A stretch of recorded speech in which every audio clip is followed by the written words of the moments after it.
Mr. Speaker, treaty rights are not optional. They are legally binding constitutional agreements recognized by international law, protected under Section 35 of the Constitution, and enshrined in the United Nations Declaration on the Rights of Indigenous People and the very foundation of Alberta's existence. How can anyone trust this Premier when she can't be trusted to uphold the basic standards of integrity?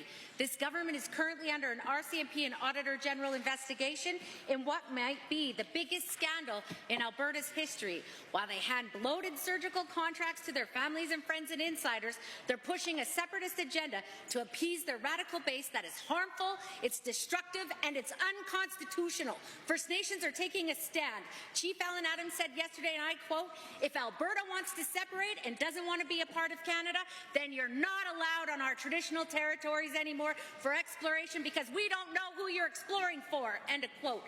This speaks volumes, not just about jurisdiction and authority, but about trust.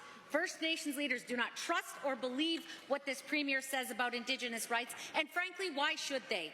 This government is embroiled in a corruption scandal, wasting public dollars to families and friends that could have been used to lift Indigenous communities out of poverty.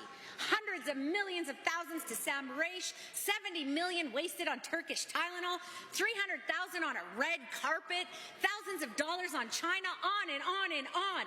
First Nations leaders are tired and they took a stand shoulder to shoulder yesterday against this Premier who has attempted to erase our treaty rights and exploit treaty lands. Mr. Speaker, we must not forget that all of Alberta is on treaty land and all Albertans are treaty people. Yeah.